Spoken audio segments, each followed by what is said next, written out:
David Budd, Richard Madden, focuses on finding out what happened to his boss, the Home Secretary, in BBC One's Bodyguard. ALISON ROWAT Bodyguard *****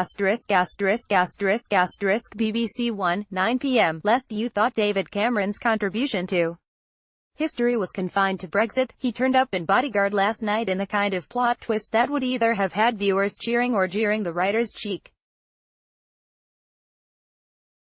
As fans of Line of Duty know, that is the deal with Jed Mercurio, whose tale of a troubled protection officer has been giving the BBC the kind of ratings that usually only Strictly enjoys.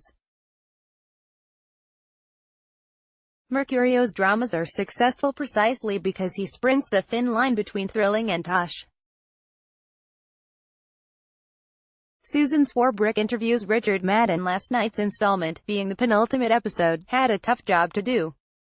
Viewers still reeling from last week's shock exit of Home Secretary Julia Montague, Keely Hawes, might have thought there would be a decent period of mourning before we moved on.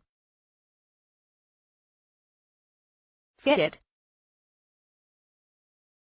As her protection officer David Budd, Scotland's Richard Madden, barked when offered counselling, figuring out who killed Julia, that's all that matters, that's the only thing that's going to make me feel okay again. Considering David was walking around with a dirty great burn mark from firing a gun at his own head, viewers might have wondered why he was allowed to keep working. Needs must was the answer. Like the Sergeant Brody tale in Homeland, Bodyguard hinges on whether David is hero or villain, up to his oxters and guilt, or the only good cowboy left. He has to drive events. Keely Hawes on the inspiration for her character. As he did so, questions began to pile up like a politician's broken promises. Why hasn't David revealed he knows the shooter?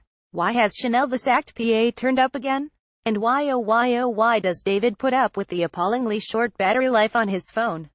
As a colleague said when he had once again been uncontactable, "You wanna get a refund on that? I'd like to see the phone shop assistant who would dare refuse him." By episode end, David was going all out against those he suspects were responsible for killing Julia, aka Ma'am, and folk were coming after him, gloves off. Everybody was after the missing tablet containing valuable data, and we don't mean the complete box sets of Friends. Scotland's Stuart Bowman on his role as Secret Service chief. It was left to another ma'am, counter-terrorism chief Anne Sampson, Gina Mickey, to pose the question of the night: who benefits?